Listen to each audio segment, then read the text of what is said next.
السلام علیکم، کیسے ہیں آپ سب؟ امید کرتی ہوں آپ سب خیریت سے ہوں گے۔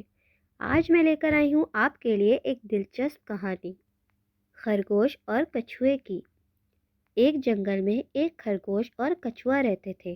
خرگوش کو بڑا گھمنڈ تھا کہ وہ تیز دوڑ سکتا ہے۔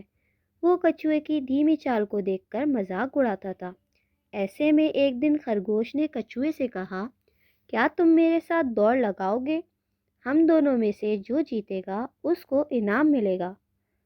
کچھوا دوڑ لگانے کے لیے راضی ہو گیا۔ اب اس دوڑ کو دیکھنے کے لیے جنگل کے سارے جانور آئے۔ خرگوش نے کہا، ہم دونوں میں سے اس دور والی پہاڑی پر جو پہلے پہنچے گا وہ جیتا۔ دوڑ شروع ہوئی۔ خرگوش تیز دوڑنے لگا، کچھوا دھیرے دھیرے چلنے لگا۔ خرگوش اور تیز دوڑنے لگا، کچھوا وہی دھیرے دھیرے چلنے لگا۔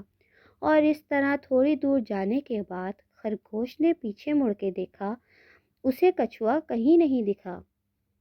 خرگوش نے سوچا، کیوں نہ تھوڑی دیر آرام کر لوں۔ اب آرام کرتے کرتے خرگوش کی آنکھ لگ گئی۔ کچھوا دھیرے دھیرے خرگوش کے پاس پہنچا اور چپ چاپ آگے بڑھ گیا۔ اور بچوں، کچھ دیر بعد خرگوش کی آنکھ کھلی اور اٹھ کر وہ پہاڑ کی طرف دوڑنے لگا۔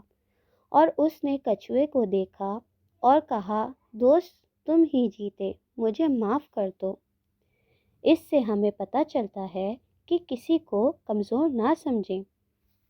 اگر ہماری کہانی آپ کو پسند آئی ہو تو اسے لائک، شیئر اینڈ سبسکرائب کیجیے اور بیل آئیکن کا بٹن دبانا نہ بھولیں۔ شکریہ۔